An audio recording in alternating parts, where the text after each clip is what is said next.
I'm gonna miss you.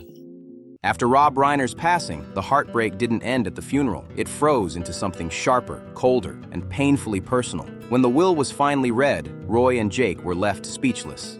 The entire $200 million empire, built from years of hard work, fame, and legacy, had been handed over to charitable foundations. Every last cent. Shock hit hard, twisting grief straight into fury. According to insiders, Jake felt completely erased from his own bloodline, saying it was like, the world mattered more than family. Reports claim he snapped, accusing his parents of choosing their public image over their own children. Within hours, lawyers were called, sparking a brutal inheritance showdown that dragged the Reiner name right into the Hollywood spotlight.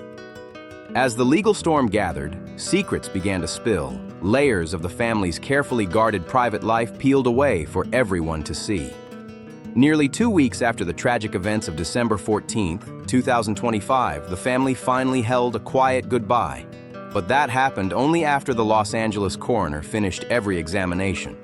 By December 19th, official records showed Jake Reiner listed as the informant on both death certificates and the one trusted to receive his parents' ashes. Documents from the Los Angeles County Department of Public Health confirmed Rob and Michelle Reiner were cremated. Their service was held at Mount Sinai Mortuary, a respected Jewish funeral home in the Hollywood Hills, long known for honoring some of the industry's biggest legends. The location carried deep spiritual meaning in the Jewish community, known for swift, respectful farewells. Still, the heartbreak was heavy. Roy and Jake managed everything in near silence. No media, no flashing cameras, no fancy tributes, just a small circle of loved ones standing close in a deeply private moment. The ashes were quietly taken to Jake's home, keeping their parents close during those darkest, hollow days of mourning.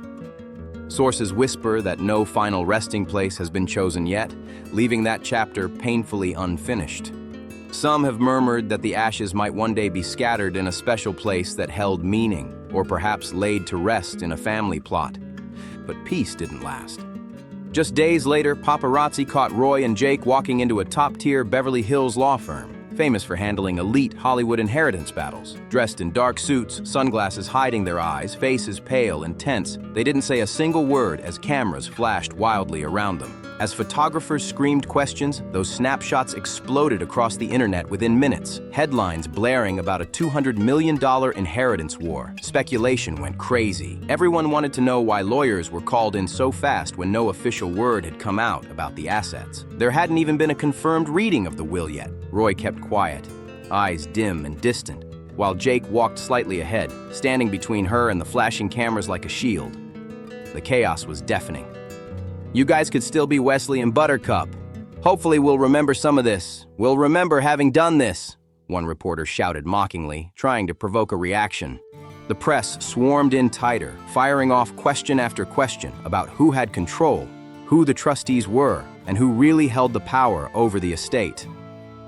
Has the will even been validated yet? One voice yelled. Another pushed harder. Who's managing the assets during the process? Their words echoed coldly through the hall, sharp and detached, forgetting these were grieving people, not players in some celebrity money game. Then, just when the tension couldn't stretch any tighter, boom, new info dropped, and it hit like a thunderclap. A source close to the family revealed that Rob Reiner had been planning something that almost no one saw coming. Nearly his entire $200 million fortune had already been assigned to charitable foundations, long before any of this came to light. The news spread like wildfire, and shockwaves ran through everyone who knew the family. According to one longtime friend, it wasn't about rejection or revenge. It was about Rob's core belief in self-reliance. He had always said his kids needed to make their own way. To Rob, too much easy money could kill drive and rob someone of purpose.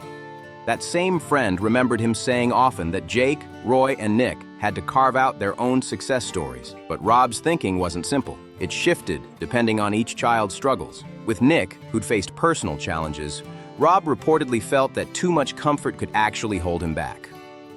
One close friend put it bluntly. Rob believed that giving big money to someone still finding their footing would only make things worse, like throwing more wood onto a fire. In his eyes, life itself was the true teacher. Hard work, mistakes, and consequences were what built real strength. Jake and Roy were cut from a different cloth. exactly the kind of independence Rob admired most. Jake had carved out his own steady career, standing on solid ground, while Roy poured her energy into her creative world, building it one step at a time. Rob would often laugh and say, "My kids can handle it. They're stronger than people think." To him, success wasn't about leaving behind a fortune. It was about seeing his kids keep moving with purpose, even when the safety net was gone. That's why, long before he passed, Rob made sure everyone understood exactly where he stood. Almost every dollar of his estimated $200 million fortune was locked in for charitable foundations. He truly believed money should keep working for the world, not become a comfort zone that made the next generation soft. And Rob didn't just talk, he acted.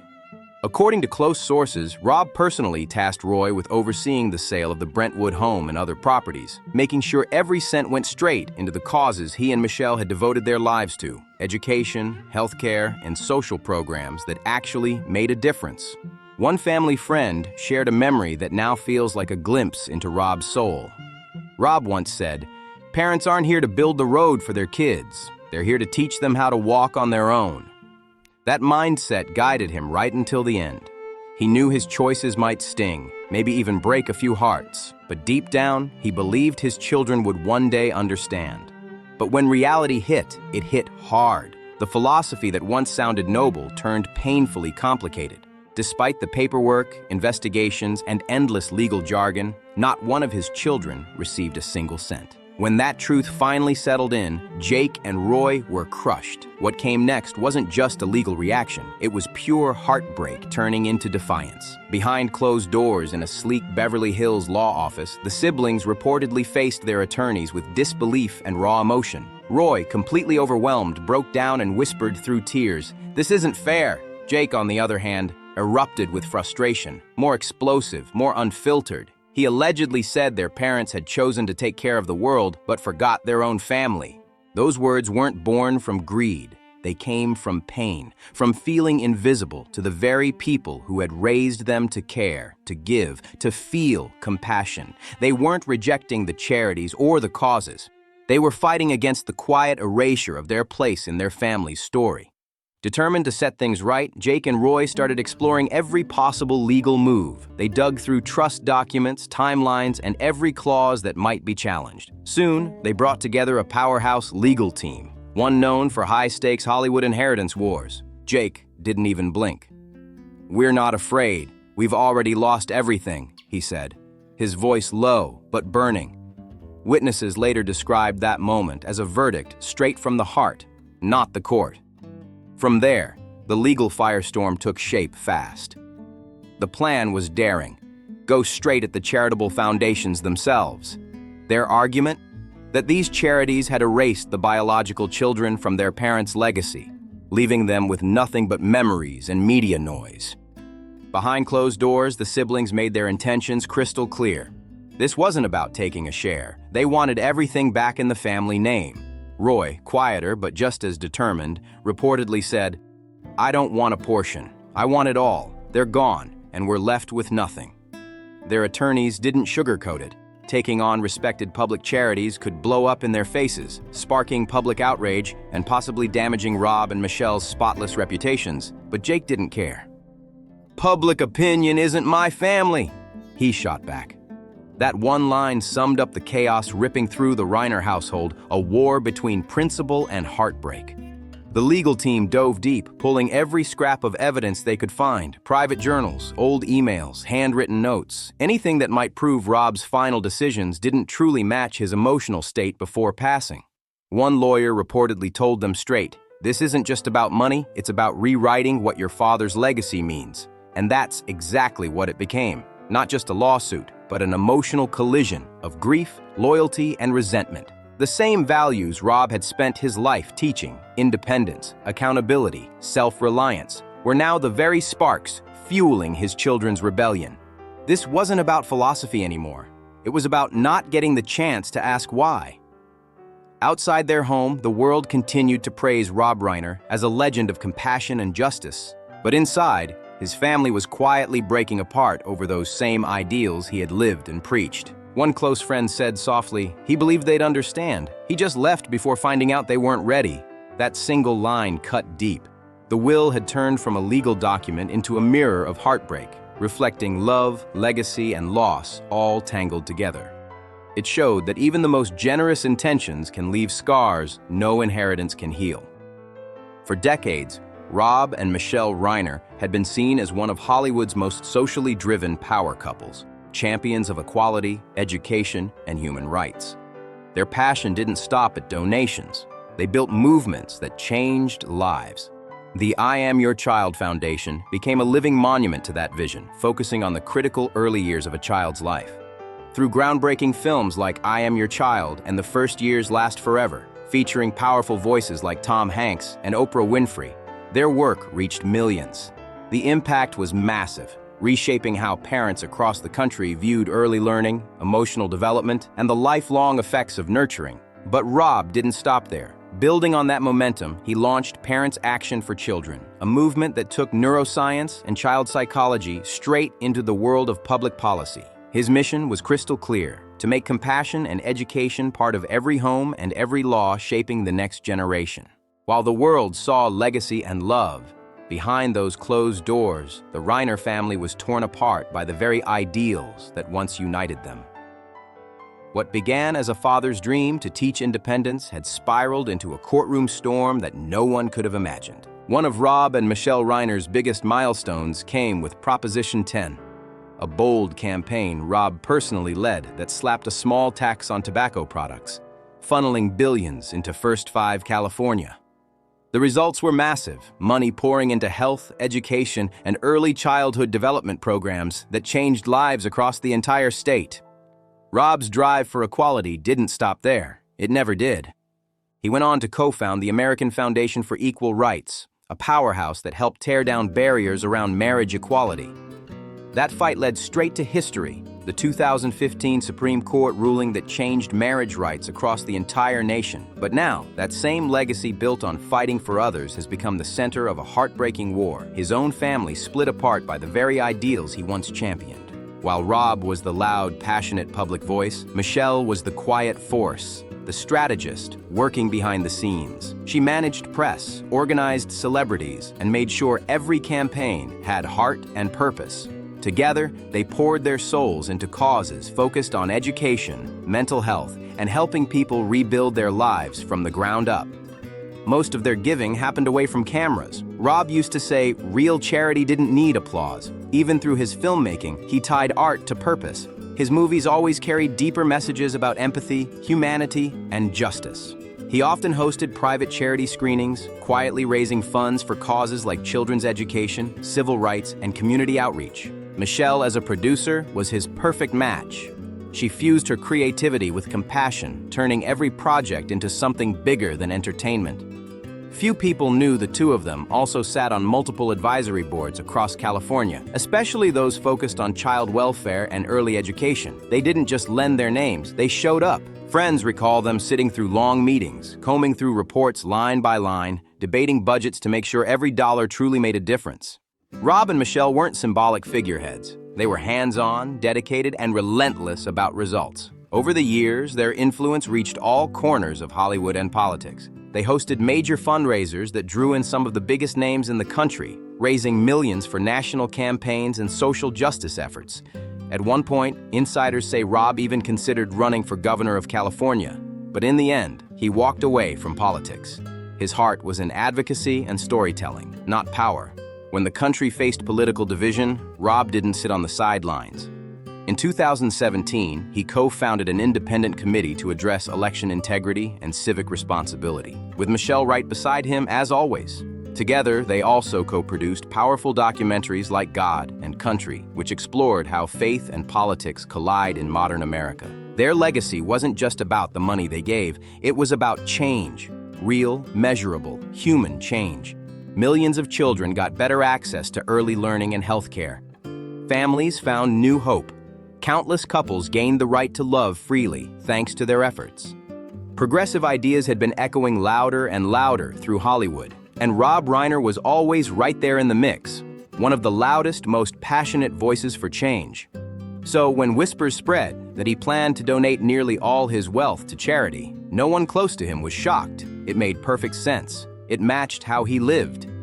For Rob, generosity was never about luxury. It was about purpose.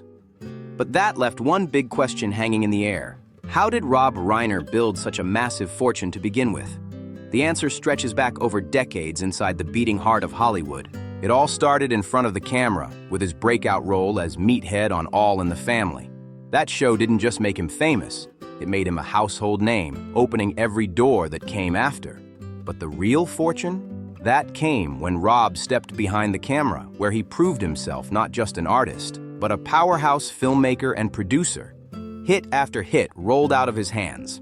When Harry Met Sally, Misery, A Few Good Men, The American President, and Stand By Me.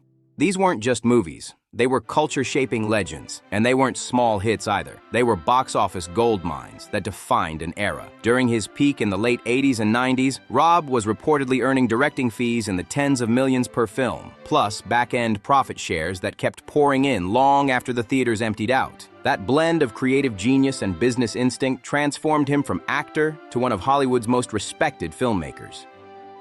The real game changer came in 1987 when Rob co-founded Castle Rock Entertainment, a name that would soon dominate film and television. The company produced iconic projects like Seinfeld and The Shawshank Redemption, both of which became timeless classics. When Castle Rock was sold and restructured in the early 90s, Rob walked away with a massive payout from his ownership stake, a deal that solidified his place among Hollywood's elite. Then came real estate, his other secret weapon. In 1991, Rob bought his stunning Brentwood estate from Norman Lear for around $4.75 million. Fast forward to now, and that same property is worth between $10 and $13.5 million. Not stopping there, he snagged a breathtaking beachfront villa in Malibu's exclusive Colony neighborhood for roughly $4 million, now worth up to $20 million. That spot became legendary for its serenity and ocean views, sometimes renting for as much as $150,000 a month. Add in multiple luxury homes scattered across Beverly Hills and prime Los Angeles, and the picture becomes crystal clear. Decades of creativity, smart deals, and savvy investments turned Rob's career into an empire. Over time, the exploding Hollywood property market pushed those assets even higher, locking in financial security that lasted well into his later years. But property was only half the story. Rob's creative legacy kept the money flowing long after the cameras stopped rolling. Timeless classics like This Is Spinal Tap and When Harry Met Sally never faded. They stayed alive through constant reruns, streaming deals, and syndication, paying royalties year after year. Each check might have looked small on its own, but stacked over decades, they added up to a fortune that quietly grew behind the scenes. One of Rob's proudest late-life victories came when he finally won the long-running copyright dispute over This Is Spinal Tap. That battle had dragged on for years, but when it ended, Rob and his co-creators regained full creative and financial control. The settlement not only restored their rights, but also boosted Rob's income far beyond the typical Hollywood cycle.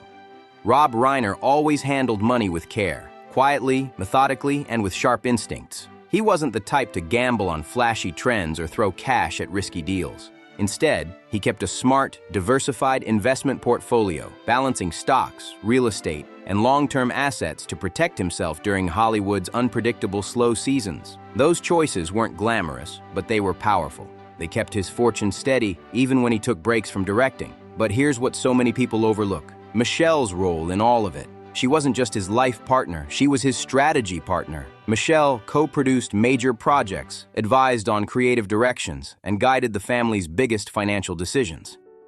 Her steady influence helped the Reiners avoid the traps that took down countless Hollywood stars. She was the quiet architect behind the empire. From All in the Family to Castle Rock Entertainment, from blockbuster hits to lifelong royalty checks and multi-million-dollar properties in Brentwood and Malibu, Rob built an empire worth nearly $200 million. But that's where the story turns bittersweet. The very fortune created through creativity, discipline, and decades of grind became the source of his family's deepest pain. When the will was finally revealed, it hit like a thunderclap. Everything Rob had built over 50 years, all the films, the fame, the properties, had been directed not to his children, but to the charitable causes he believed would make the world better. To the outside world, it looked like the ultimate act of generosity, a man giving back everything for the greater good. But to his children, it felt like something entirely different, a wall between love and legacy. They didn't see it as rejection of money. They saw it as distance, a silence that spoke louder than words. Did Rob believe that true love meant forcing independence by leaving nothing tangible behind? Or was his final choice shaped by years of emotional separation that no amount of wealth could ever repair? Those questions still hang heavy in the air, caught somewhere between compassion and heartbreak, generosity and grief. And with that, this story reminds us, sometimes the biggest fortunes leave the deepest wounds. If you found this story gripping, don't forget to like, comment, and subscribe for more shocking deep dives into Hollywood's untold dramas. Thanks for watching, and see you in the next video.